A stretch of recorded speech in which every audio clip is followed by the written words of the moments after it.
नमस्कार। राष्ट्रियताको पहरेदारी जनअधिकारको पक्षमा खबरदारी। यो हो न्यूज नेपाल टेलिभिजन धनगढी प्रसारण केन्द्रको प्रस्तुति।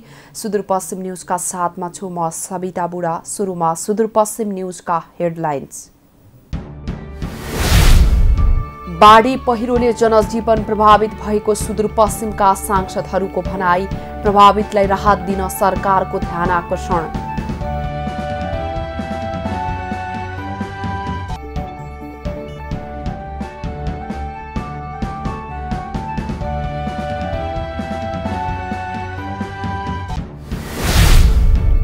भागमण्डा मिलाउन सुदूरपश्चिम प्रदेश सभामा संसदीय समिति थपिँदै प्रदेश सभाबाट मस्यौदा समिति गठन। सुदूरपश्चिमका 2 मेयर जापानमा हुने एक कार्यशालामा सहभागी हुने। धनगढीबाट हमाल र परशुरामबाट जोशीलाई स्मार्ट शहरहरू सम्बन्धी हुने अन्तर्राष्ट्रिय छलफलमा सहभागीका लागि आमन्त्रण।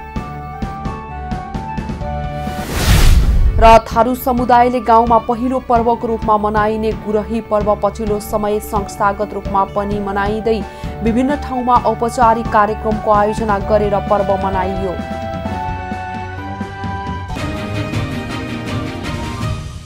अब सुदूरपश्चिम न्यूज विस्तारमा।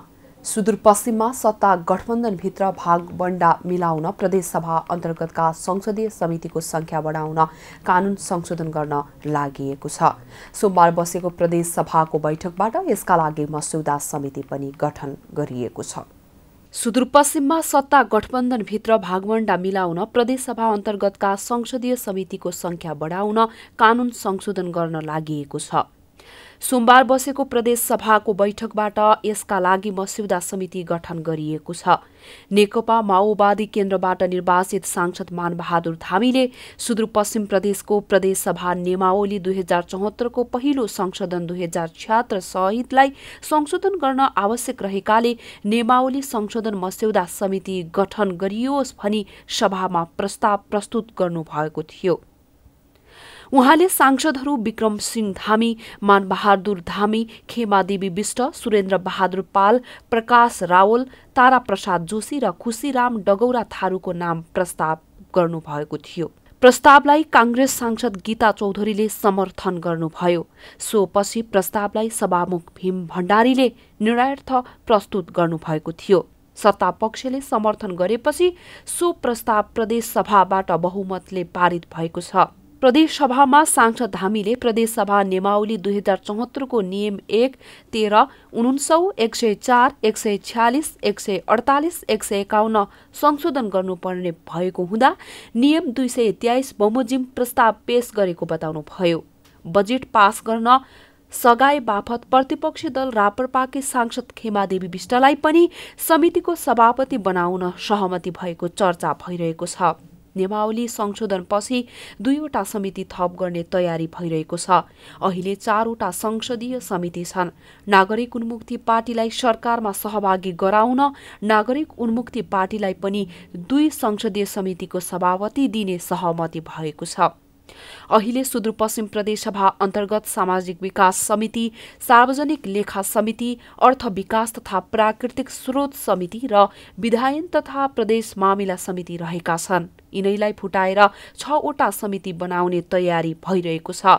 प्रमुख प्रतिपक्षी दल एमालेका सांसद चक्र मल्लले सरकारमा रहेका दलहरूलाई सुविधा दिन र प्रत्येकलाई गाडी दिन ऐन संशोधन गर्न लागिएको बताउनुभयो। उहाँले यहाँका मान्छेले नुन चप्पल नपाएको, बिरामीले उपचार नपाएका बेला सरकार संसदको सुविधा थप्न लागेको भन्दै विरोध जनाउनुभयो। सविता बुढा, न्यूज नेपाल टेलिभिजन, सुदूरपश्चिम प्रदेश ब्युरो, धनगढी।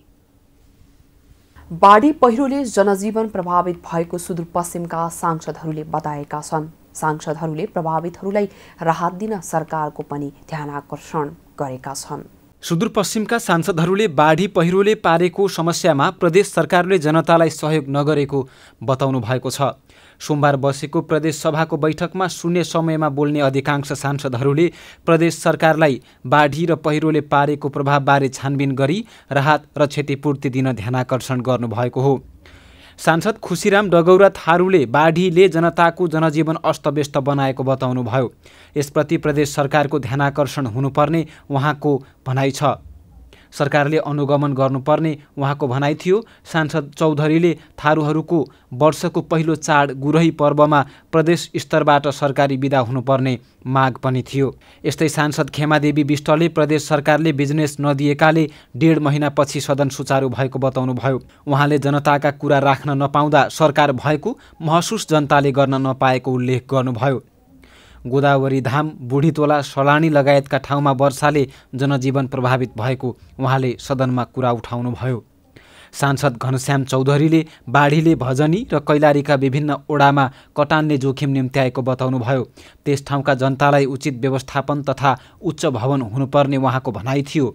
यस्तै नदीमा उच्च तटबन्धसहित बाँध हुनुपर्ने र पुलहरू चाक्लो तथा ठुलो बनाउनु पर्ने र पहाडी जिल्ला जाने बाटोमा पहिरो आएका ठाउँमा समस्या समाधान गरिनुपर्ने बताउनुभयो। सांसद चक्र मल्लले जनताका प्रतिनिधि भएर आए पनि फुर्सदमा बसेर स्वास्थ्य बिग्रिन थालेको बताउनुभयो। सरकारका कारण संसद प्रभावकारी नदेखिएको उहाँले बताउनुभयो। आज जनताका आवाज कहाँ राख्ने, बाढी डुबान कटान लगायतका समस्या कहाँ राख्ने भनेर उहाँले प्रश्न गर्नुभयो। सांसद जानकी ऐरबमले बैतडीमा साउन 7 गतेको वर्षाले घर पहिरोमा परी महेश जागरीकी श्रीमती र छोरीको मृत्यु भएको घटनाप्रति सरकारको ध्यान आकर्षण गराउनुभयो। यस्तै सिगासमा साउन 9 गते बिहानको वर्षाले विद्यालयको भवन पुरिएकाले विद्यार्थी कहाँ राखेर पढाउने भन्ने समस्या रहेको उहाँले बताउनु भएको थियो। सांसद जानकी देवी कुँवरले कैलालीको गौरीगङ्गामा 2 जना बालिका नदीमा डुबेर बेपत्ता भएको घटनाबारे बोल्नुहुँदै त्यहाँ पुलको आवश्यकता रहेको बताउनुभयो। 3-4 पटक डिपिआर भएर प्रदेश सरकारले बनाउँछु भन्दै गर्दा सो ठाउँमा घटना घटी 2 बालिका बेपत्ता भएको उहाँको भनाइ थियो। सांसद तुलसी देवकोटाले गेटामा शहीद दशरथचन्द्र स्वास्थ्य विज्ञान विश्वविद्यालय सञ्चालन गर्न स्थानीयहरू आन्दोलनमा रहेको बताउनुभयो। पटक पटक सदनमा कुरा उठाएको सो विषयमा मुख्यमन्त्री र मन्त्रीले अनुगमन गरे अनुसार यथाशीघ्र सञ्चालन हुनुपर्ने उहाँको भनाइ थियो। यस्तै सुदूरपश्चिमको राजधानी सार्ने वा अन्य ठाउँमा राख्ने भन्ने विषयमा पनि छलफल बहसको विषय बनाइनुपर्ने उहाँले बताउनुभयो। सांसद धर्मराज पाठकले बजेट ठिक छैन भनेर बोल्ने सांसदहरूले रातारात किन पारित गर्न तयार हुनु पर्यो भन्दै प्रश्न गर्नुभएको थियो। सदनमा सोमबारको बैठकमा बोल्ने केही सांसदहरूले भीमदत्त राजमार्गको बुढीतोला सडक खण्ड अवरुद्ध हुँदा सबै पहाडी जिल्लामा समस्या परेको उल्लेख गर्नुभएको थियो। अहिले पनि त्यहाँ काम चलाउ मात्रै बाटो बनेकाले वैकल्पिक सडकका रूपमा दैजी जोगबुढा बुडर सडक छिटो बनाउनु पर्ने सांसदको भनाइ थियो। सांसद वीरबहादुर थापाले पुनर्वासमा डुबान भएर 4 ओडामा 595 बिघा उखु सुकेर नष्ट भएको बताउनुभयो। उहाँले भागेश्वर सुगर मिलले केमिकल सहितको फोहोर नदीमा मिसाउने गरेकाले माछा चौपाया मर्ने र बाली पनि नष्ट भएको किसानहरूबाट कुरा आएको बताउनु भएको थियो। निखिल आचार्य, न्युज नेपाल टेलिभिजन, सुदूरपश्चिम प्रदेश ब्युरो, धनगढी। सुदूरपश्चिमका 2 मेयर जापानमा हुने एक कार्यशालामा सहभागी हुने भएका छन्, जस अन्तर्गत कैलालीको धनगढी उपमहानगरपालिकाका नगर प्रमुख गोपाल हमाल र डडेलधुराको परशुराम नगरपालिकाका नगर प्रमुख भरत बडायक जोशीलाई स्मार्ट सहरहरू सम्बन्धी हुने अन्तर्राष्ट्रिय छलफलमा सहभागीका लागि आमन्त्रण गरिएको हो।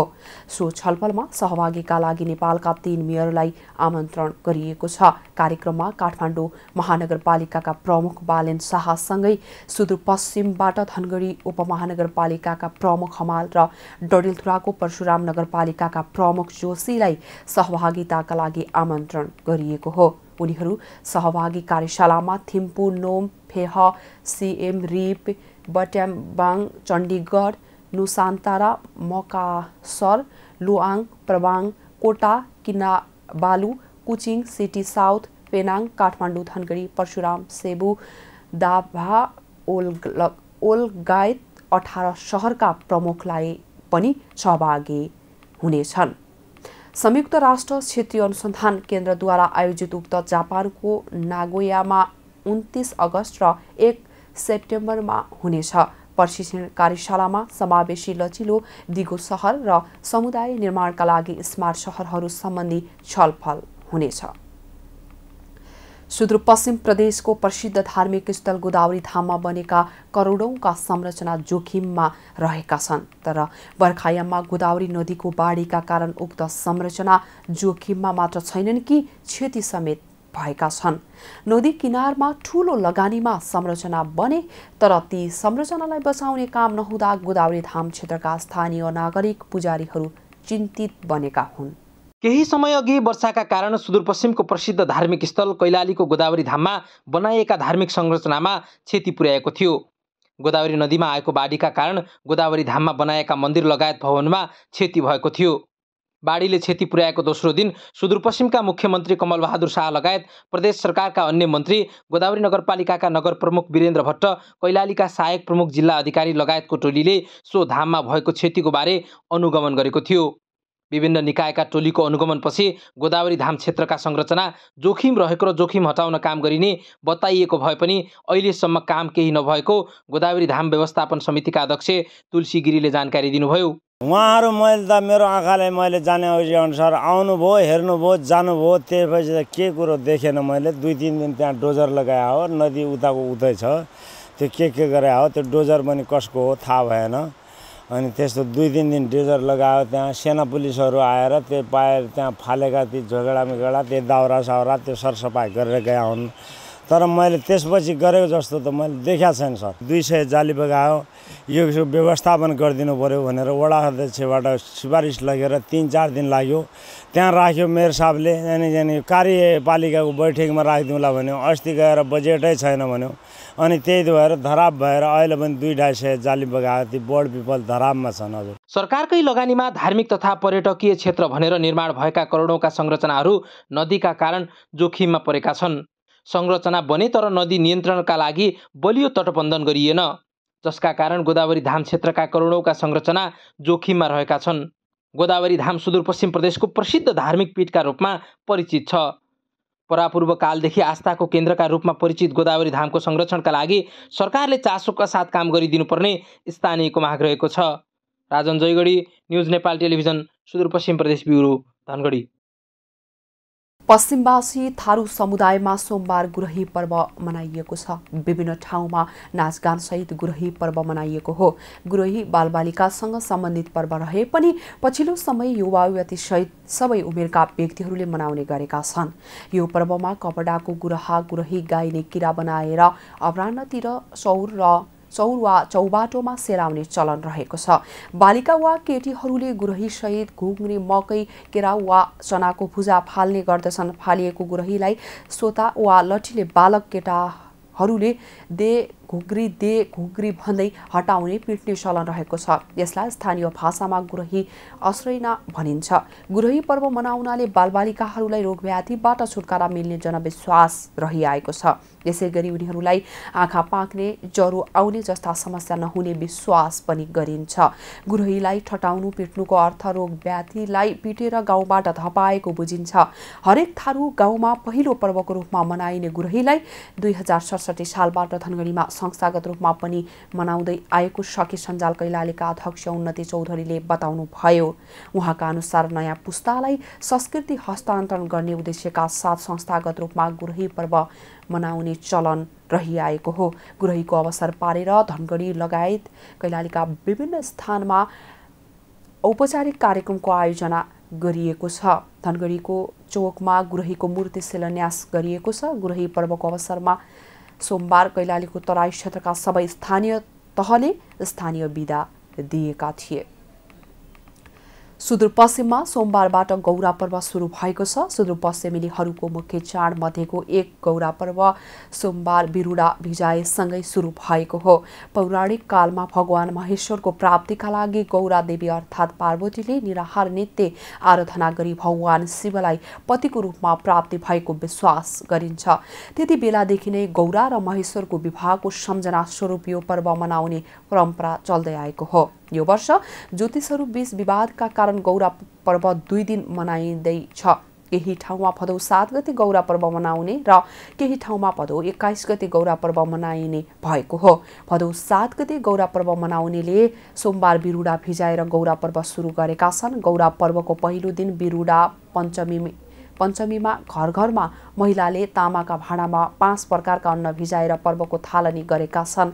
शुक्ल पक्षमा परेको गौरालाई उजेली गौरा र कृष्ण पक्षमा परेको गौरालाई अधेरी गौरा भन्ने चलन छ।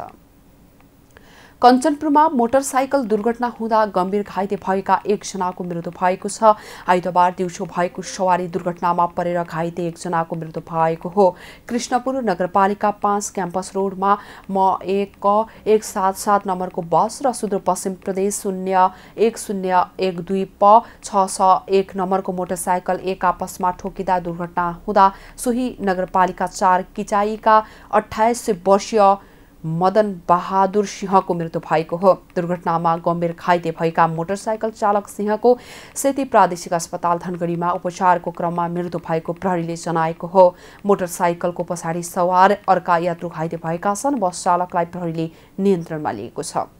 कैलाली र कञ्चनपुरका विभिन्न स्थानबाट भन्सार छलीका अवैध सामानहरू फेला परेका छन्। धनगढी उपमहानगरपालिका 7 मन्हेराबाट अवैध रूपमा भन्सार छली गरी ल्याएका अन्दाजी मूल्य 7,49,875 बराबरको T shirt, sari, kurti, suit, तौलिया, भेस्ट, गन्जी लगायतका सामानहरू आइतबार दिउँसो प्रहरी गस्ती टोलीले फेला पारी आवश्यक प्रक्रिया पूरा गरी नियन्त्रणमा लिएको हो। यस्तै कैलालीको धनगढी उपमहानगरपालिका 2 चौराहाबाट अवैध रूपमा भन्सार छली गरी ल्याइएका अन्दाजी मूल्य 22,200 बराबरको सुर्ती, प्लास्टिक झिल्ली, चकलेट, स्याम्पू लगायतका सामानहरू आइतबार राति प्रहरी गस्ती टोलीले बेवारिसी अवस्थामा फेला पारी आवश्यक प्रक्रिया पूरा गरी नियन्त्रणमा लिएको हो। यस्तै धनगढी उपमहानगरपालिकाको वडा नम्बर 3 बडराबाट अवैध रूपमा भन्सार छली गरी ल्याएका अन्दाजी मूल्य 20,000 बराबरको लेडिज सुट, सुर्ती लगायतका सामानहरू सोमबार बिहान प्रहरी गस्ती टोलीले बेवारिसी अवस्थामा फेला पारी आवश्यक प्रक्रिया पूरा गरी नियन्त्रणमा लिएको छ। यस्तै उता कञ्चनपुरको विभिन्न स्थान भीमदत्त नगरपालिका 6 सुकासाल र बेलौरी नगरपालिका 6 बैशाखाबाट अन्दाजी मूल्य 1,28,200 बराबरको लेडिज जुत्ता, नरिवल, मैदा, पास्ता लगायत किराना पसलका सामानहरू आइतबार प्रहरी गस्ती टोलीले बेवारिसी अवस्थामा फेला पारी आवश्यक प्रक्रिया पूरा गरी नियन्त्रणमा लिएको जनाएको छ। यस्तै कञ्चनपुरकै पुनर्वास नगरपालिका 11 स्थित मोहना नदीको नजिकबाट अवैध रूपमा भन्सार छली गरी ल्याएका अन्दाजी मूल्य 1,78,900 रुपैयाँ बराबरको लेडिज सुट, भाइरल साडी, धोती, कुर्ती लगायतका सामानहरू सोमबार बिहान सुदूरपश्चिम प्रदेश प्रहरी कार्यालय धनगढी, कैलाली र प्रहरी चौकी परासन कञ्चनपुरबाट खटी गएको संयुक्त प्रहरी टोलीले बेवारिसी अवस्थामा फेला पारी आवश्यक प्रक्रिया पूरा गरी नियन्त्रणमा लिएको जनाएको हो। सुदूरपश्चिमको कैलाली र कञ्चनपुरका विभिन्न स्थानबाट लागु औषधसहित केही मानिसहरू पक्राउ परेका छन्। धनगढी उपमहानगरपालिका 8 क्याम्पस चोक नजिकबाट 3 ग्राम लागु औषध खैरो हिरोइन जस्तो देखिने धुलो पदार्थसहित उपमहानगरपालिकाको वडा नम्बर 17 बस्ने वर्ष 31 का पप्पू राणा र 3 नम्बर वडा बस्ने वर्ष 19 का करिश्मा छेडाललाई आइतबार साँझतिर प्रहरीले पक्राउ गरेको हो। सुदूरपश्चिम प्रदेश प्रहरी कार्यालय धनगढी र जिल्ला प्रहरी कार्यालय कैलालीबाट खटी गएको प्रहरी टोलीले शंका लागि चेक जाँच गर्दा निजहरूको साथबाट उक्त पदार्थ फेला पारी पक्राउ गरेको हो। यस्तै कैलालीको धनगढी उपमहानगरपालिका 1 शिव मन्दिरबाट 300 मिलिग्राम लागु औषध खैरो हिरोइन जस्तो देखिने धुलो पदार्थ सहित सोही ठाउँ बस्ने 30 वर्षका साहिल नेपालीलाई आइतबार साँझतिर प्रहरीले पक्राउ गरेको हो। जिल्ला प्रहरी कार्यालय कैलालीबाट खटी गएको प्रहरी टोलीले शंका लागि चेक जाँच गर्दा उक्त पदार्थ फेला पारी पक्राउ गरेको हो। यस्तै धनगढी उपमहानगरपालिका 15 कनरीबाटै 310 मिलिग्राम लागु औषध खैरो हिरोइन जस्तो देखिने ठुलो पदार्थ सहित सोही ठाउँ उपमहानगरपालिका 7 नम्बर बेली बस्ने वर्ष 18 का प्रदीप राणालाई आइतबार साँझतिर प्रहरीले पक्राउ गरेको हो। सुदूरपश्चिम प्रदेश प्रहरी कार्यालय धनगढी र प्रहरी चौकी कनरी कैलालीबाट खटी गएको प्रहरी टोलीले शंका लागि चेक जाँच गर्दा निजको साथबाट उक्त पदार्थ फेला पारी पक्राउ गरेको हो।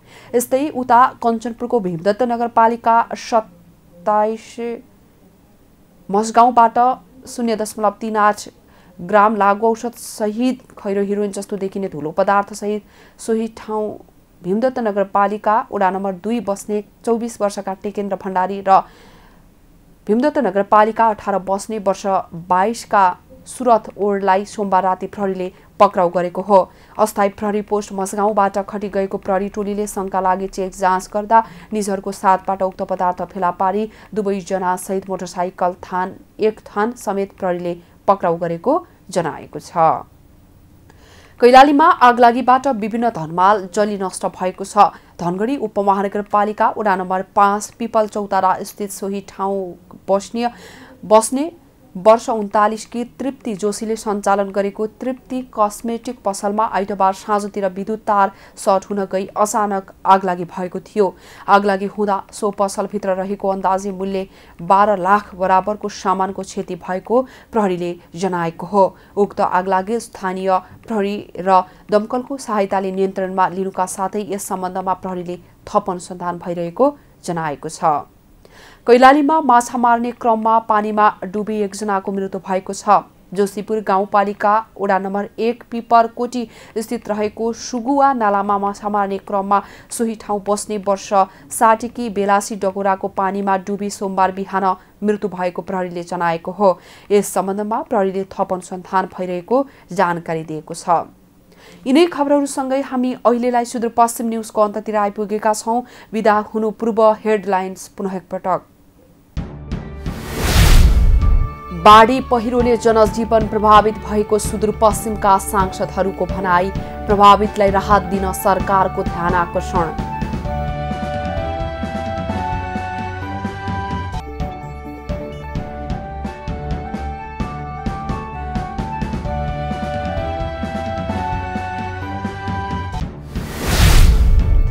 भागमण्डा मिलाउन सुदूरपश्चिम प्रदेश सभामा संसदीय समिति थपिँदै प्रदेश सभाबाट मस्यौदा समिति गठन। सुदूरपश्चिमका 2 मेयर जापानमा हुने एक कार्यशालामा सहभागी हुने। धनगढीबाट हमाल र परशुरामबाट जोशीलाई स्मार्ट सहरहरू सम्बन्धी हुने अन्तर्राष्ट्रिय छलफलमा सहभागीका लागि आमन्त्रण। र थारू समुदायले गाउँमा पहिलो पर्वको रूपमा मनाइने गुरही पर्व पछिल्लो समय संस्थागत रूपमा पनि मनाइँदै विभिन्न ठाउँमा औपचारिक कार्यक्रमको आयोजना गरेर पर्व मनाइयो।